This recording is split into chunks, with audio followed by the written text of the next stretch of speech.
Hello, good morning.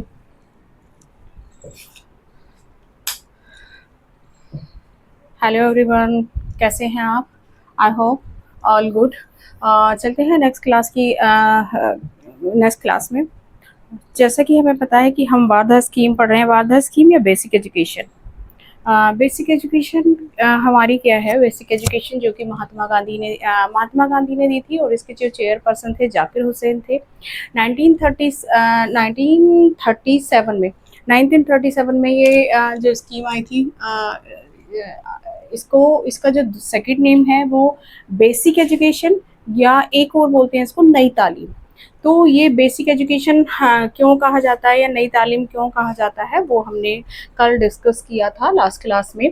क्या इसके पीछे जो बेसिक एजुकेशन, क्योंकि ये बेसिक एजुकेशन से, क्योंकि ये इंडियन कल्चर, इंडियन भारतीय संस्कृति के अनुसार जो इंडियन कल्चर की जो नीड थी उसके अकॉर्डिंगली ये एजुकेशन प्रोवाइड कराई। जो हमारे महात्मा गांधी जी थे, तो उन्होंने इसको इस तरह से फ्रेमवर्क किया जिससे कि जो यहाँ की इंडियन सोसाइटी में जो बच्चों को ज़रूरत है उसके अकॉर्डिंग ही ये इसकी रूपरेखा तैयार की गई थी। तो इसको वारधा प्लान और आउटलाइन ऑफ बेसिक एजुकेशन, यहाँ पर हमें देखेंगे कि इसकी कैसे इसको फ्रेम किया गया, क्या क्या इस फ्रेम में रखा इन्होंने महात्मा गांधी जी ने। तो इसको फर्स्ट पॉइंट है इसमें, the duration of the basic education curriculum will be 7 year. ये कह रहे हैं कि जो आपका ये करिकुलम का जो टाइम होगा वो आपका 7 ईयर होगा, राइट। नेक्स्ट है आपका इसमें, this education is free and compulsory. यहाँ पर देखिए इन्होंने दो चीज बोली है, एक तो फ्री, दूसरा compulsory. For boys and girls, दोनों के लिए ही फ्री होगी और कंपलसरी होगी बिटवीन 7 to 14 ईयर्स। ये जो 7 to 14 ईयर्स के स्टूडेंट हैं, girls and boys, all girls all boys के लिए कंपलसरी होगी। बिकॉज जो हमारे जब इन्होंने कंपलसरी की बात की है तो इसके पीछे भी एक रीज़न है, दूसरा जो फ्री की बात की है उसके पीछे भी रीज़न है। क्या रीज़न है? यहाँ पर जो हमारी भारतीय पॉपुलेशन थी वो अफोर्ड नहीं कर सकती थी एजुकेशन को, या अवेयर नहीं थी। उसके पीछे बहुत सारे देयर आर मैनी फैक्टर्स कि आप अवेयर नहीं हैं, आप पॉवर्टी लाइन है, आपके पास पॉवर्टी, गरीब पॉपुलेशन है, तो इसीलिए अपने बच्चों को नहीं भेज पाते थे स्कूल तक, या हमारे पास इतनी फैसिलिटीज़ नहीं थी इसलिए नहीं भेज पाते थे। स्कूल्स का जो डिस्टेंस था वो बहुत दूर था इसलिए नहीं भेज पाते थे।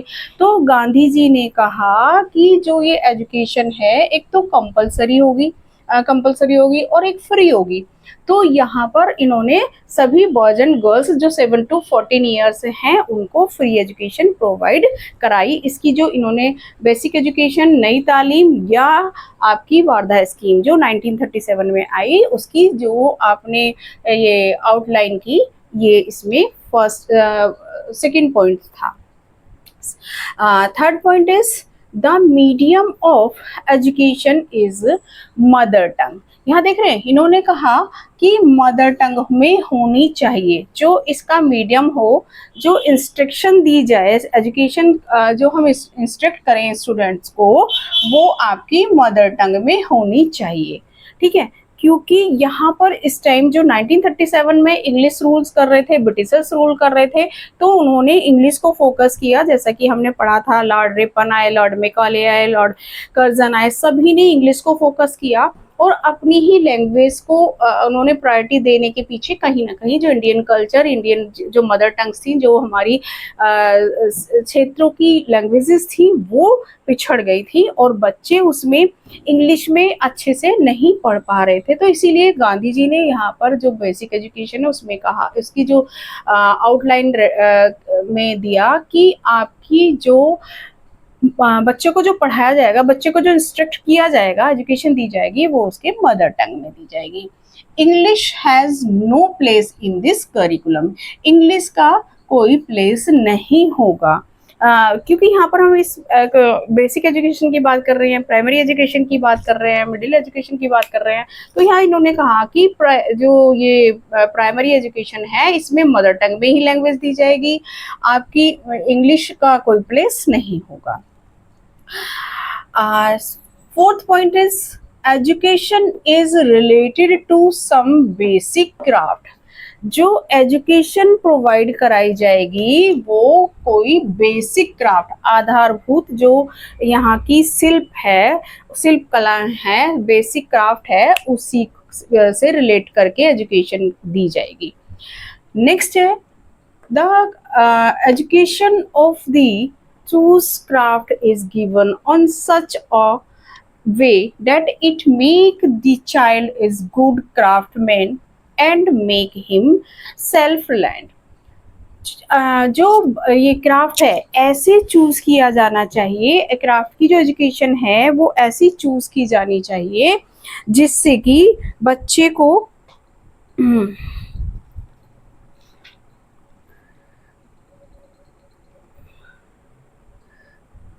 हाँ ऐसे ये चूज की जानी चाहिए जिससे कि एक तो हम उसको क्या ना एक अच्छा क्राफ्टमैन बना सकें, गुड क्राफ्टमैन बना सकें।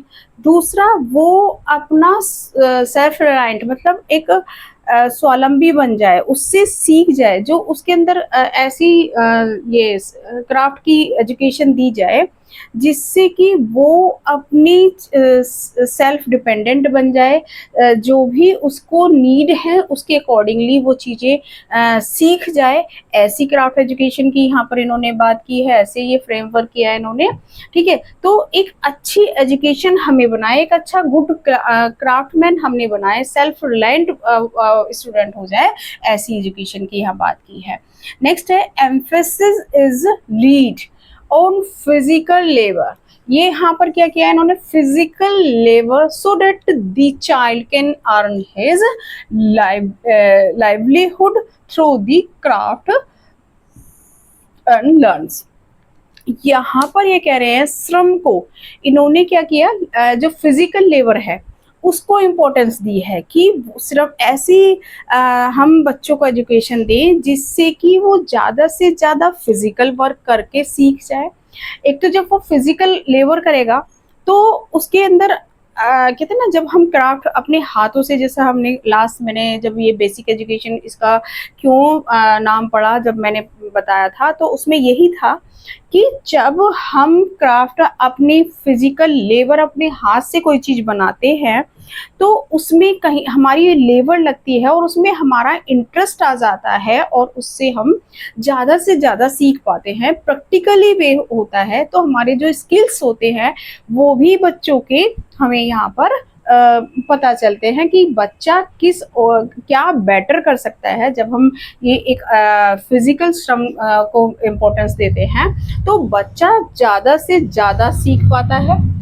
दूसरा है कि वो अर्न, यहाँ पर इन्होंने अर्न की बात की है, चाइल्ड कैन अर्न हिज ये लाइवलीहुड, किसके द्वारा, क्राफ्ट के द्वारा। यहाँ पर जब वो फिजिकल श्रम को इन्होंने इम्पोर्टेंस दी है, जब वो फिजिकल वो लेबर करेगा, जब जो भी कोई प्रोडक्ट बनाएगा, जो भी कोई प्रोडक्ट एक्टिविटी होगी, उससे वो क्या करेगा, अपनी लाइफ के लिए अर्न कर सकता है ना, अपनी जो जीविकोपार्जन है उससे एक तो सीख तो रहा ही है, लर्निंग तो हो ही रही है क्योंकि वो प्रैक्टिकल वे में लर्निंग हो रही है यहाँ जब क्राफ्ट की बात कर रहे हैं, और दूसरा वो यहाँ पर चीज़ों को सीख रहा है और अपनी जो उसकी वो है लाइवलीहुड की जब बात कर रहे हैं तो ये जीविकोपार्जन को भी वो अपना इसको लाइक बिजनेस, जैसे जैसे वो बड़ा होगा, जब वो यहाँ पर फिजिकल लेबर से ये कोई भी प्रोडक्टिविटी करेगा, कोई भी क्राफ्ट वर्क करेगा, कोई भी चीज़ बनाएगा, तो उससे वो अपना उसको बड़ा होकर उसका बिजनेस कर सकता है, क्योंकि यहाँ पर उसका स्किल डेवलप हो गया है। तो बड़ा होकर उसी लाइन में वो जा सकता है, उसका बिजनेस कर सकता है, लोगों को हेल्प कर सकता है, सपोर्ट कर सकता है, उससे लर्न कर सकता है। तो यहाँ पर इन्होंने इस टाइप की बेसिक एजुकेशन की बात की है। नेक्स्ट है इसमें 7th point, the craft is choose keeping in mind the ability of the children and the need of the place. अब यहाँ पर इन्होंने कहा है कि जो हम क्राफ्ट को जिस टाइम हम चुनते हैं, जिस टाइम हम चूज कर रहे हैं बच्चे के लिए क्राफ्ट को, वो हमें ऐसे चूज करें जिससे कि बच्चे की एबिलिटी मतलब पता हो बच्चे का, क्या बच्चा वो कर सकता है या नहीं कर सकता है। तो एक तो बच्चे को ये उसकी जो बच्चे की क्या है एबिलिटी ऑफ द चिल्ड्रन, दूसरा क्या है यहाँ पर नीड ऑफ द प्लेस। दो चीजों की यहाँ पर ये बात कर रहे हैं। जब हम क्राफ्ट किसी भी क्राफ्ट की एजुकेशन को चूज करें या ऑप्ट करें तो बच्चे की जो हमारी एबिलिटी है वो हम देखें कि क्या बच्चा इस चीज को कर पाएगा या नहीं कर पाएगा, ये देखना पड़ेगा।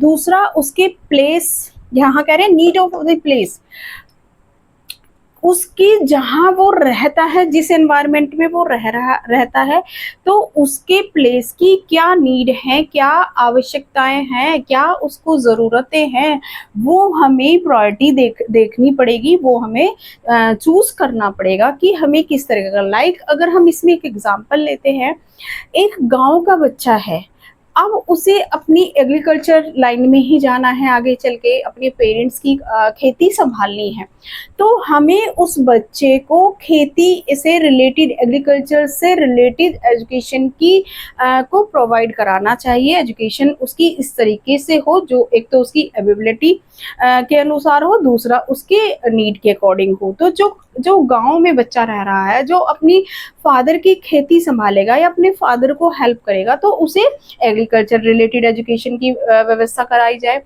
और अगर एक शहर में बच्चा है, कोई स्मॉल इंडस्ट्री उसके घर में चल रही है, कोई क्लॉथ का वर्क चल रहा है, कोई रंगाई बुनाई का काम चल रहा है, तो उसको उस तरह की एजुकेशन प्रोवाइड कराई जाए। यहाँ पर इन्होंने इस तरह का फ्रेमवर्क किया। नेक्स्ट है the things made by children are such that some expense of the school can be met। यहाँ पर ये कह रहे हैं जब वो बच्चा कह रहा है, जब ये कुछ बच्चा कोई बनाएगा, कोई अपने क्राफ्ट से चीज़ों को कोई भी चीज़ें वो करेगा, बनाता है, तो उसमें क्या होगा, एक तो ऐसी जो वो है ऑब्जेक्टिव्स होने चाहिए, बनाई जानी चाहिए बच्चों के मतलब द्वारा, जिससे कि उनका कुछ यूज हो, एक तो यूज हो, दूसरा वो यहाँ पर जो स्कूल है उसका जो एक्सपेंस भी निकल पाएगा। जब यहाँ बच्चा कुछ जो भी ऑब्जेक्टिव या थिंग्स को बना रहा है वो यूजेबल आइटम होने चाहिए, और वो उसको सेल करके ये उसको अपना कितना, जब हम बाजार में जो स्कूल्स में एग्जीबिशन लगती हैं तो हम अपने बच्चों से स्टॉल लगवा देते हैं, जिससे कि जो बच्चे ने बनाया उसको एक छोटे से अमाउंट रख के, कम जो बाहर से मार्केट्स में चीज़ें मिलती हैं उससे कम अमाउंट रख के अगर हम उस बच्चे को स्टॉल लगवा देते हैं, तो यहाँ पर क्या हो रहा है, एक तो बच्चे को कॉन्फिडेंस आ रहा है, बच्चा डायरेक्ट सीख रहा है। एग्जीबिशन में जब उसका सामान जाएगा, उसका हैंडमेड बनी हुई जो क्राफ्ट की कोई भी ऑब्जेक्टिव या कोई भी थिंग्स जाएगी, तो उसे वो सेल करेगा, तो एक तो उससे लर्न होगा उसका कि उसने बनाया, और उसकी लर्निंग होगी कि कैसे हमें बिजनेस करना है, उसको ये चीज़ें सीखेगा। दूसरा, जब उसका वो उससे अमाउंट आएगा, उसका अपना एक्सपेंसेस, जो भी उसके कुछ एक्सपेंसेस होंगे स्कूल्स के, वो भी वहाँ पर वो निकल पाएंगे इससे। तो ये इस तरह की एजुकेशन की इन्होंने यहाँ पर बात की है। नेक्स्ट है the education of the said craft is provided in such a way that the children become well acquainted with its social and scientific importance। जो बच्चा है, जब ये हम क्राफ्ट की एजुकेशन उस बच्चे को प्रोवाइड करा रहे हैं, तो यहाँ पर उस बच्चे को एक तो अपने एनवायरनमेंट के अकॉर्डिंग, जो उसका अपना ये सोशल एनवायरनमेंट है और जो साइंटिफिक वो है उसका अपना एक तो उसके अपने सोशल लाइफ से वो इससे वो होगा, अवेयर होगा, सोशल लाइफ को जानेगा, उसको उससे क्या होगा, उसको अपनी सोशल लाइफ से वो इंट्रोड्यूस होगा। दूसरा इस तरह का से होगा कि जो उसका साइंटिफिक जो साइंटिफिक जो इम्पोर्टेंस है उसको वो पहचानेगा। तो क्या हो गया, एक तो आपका यहाँ पर सोशल, दूसरा आपका साइंटिफिक, इन दोनों को वो इनकी इम्पोर्टेंस को समझेगा और सोशल लाइफ को यहाँ पर वो पहचानेगा, जानेगा, सोशल लाइफ को जी सकेगा और साइंटिफिक चीज़ों को अच्छे से यहाँ पर वो कर सकेगा। नेक्स्ट है, नेक्स्ट एंड लास्ट है, craft have a close relationship with the child's life home. देखिए यहाँ पर कह रही है child's life home and village and with the industries, handcraft and business of his। यहाँ पर इन्होंने कहा है कि ऐसा जो जो उसके एजुकेशन है वो इस चाहे तो वो बच्चों के लिए इस तरह की होनी चाहिए, चाहे तो वो घर का मतलब उसकी जो लाइफ है वो चाहे तो घर की हो या गांव की हो या फिर आपकी उद्योगों से रिलेटेड हो या सिल्क से रिलेटेड हो या उसके व्यापारों से रिलेटेड होनी चाहिए। यानी कि जितनी भी वो हैं उससे इस एजुकेशन से जो इन्होंने ये एजुकेशन की यहाँ पर आउटलाइन किया, इसको फ्रेमवर्क किया, उसकी जो एजुकेशन थी वो ऐसी थी जो इन सब से बच्चे के जो घर की लाइफ है उससे, जो उसकी गांव की लाइफ है उससे इंडस्ट्रीज, हैंडीक्राफ्ट, बिजनेस सभी से रिलेटेड है। तो ये इस टाइप की यहाँ पर महात्मा गांधी जी ने और जो इसके चेयरपर्सन थे उन्होंने ये एजुकेशन प्रोवाइड कराई यहाँ पर। तो ये बेसिक एजुकेशन की जो आपकी वो थी आउटलाइन थी, जो इसका फ्रेमवर्क इन्होंने किया, किस टाइप की एजुकेशन होनी चाहिए, compulsory education, free education 7 to 8 14 years के लिए कंपलसरी की, मदर टंग को इन्होंने इम्पोर्टेंस दी है और आपकी इंग्लिश को इन्होंने प्लेस नहीं रखा है इस करिकुलम में। फिर आपने इन्होंने ज़्यादा से ज़्यादा क्राफ्ट वर्क को और फिजिकल जो आपकी लेबर है उसको इम्पोर्टेंस दी है, जिससे कि जो बच्चे की कैपेबिलिटी को इन्होंने इम्पोर्टेंस दी, कैपेबिलिटी बच्चा अपनी यूज़ कर पाए, अपना इंटरेस्ट के अकॉर्डिंग एजुकेशन ले पाए। यहाँ पर गांधी जी ने इस तरह की एजुकेशन की बात की है, इस तरह की एजुकेशन दी है। तो ये थी आज हमारी आउटलाइन ऑफ बेसिक एजुकेशन कह लीजिए या नई तालीम कह लीजिए या आप इसको वार्धा स्कीम 1937। तो आज के लिए इतना ही, मिलते हैं फिर नेक्स्ट क्लास में। तब तक आप बने रहिए, क्लास देखते रहिए और चैनल को शेयर ज़रूर कीजिए। Thank you.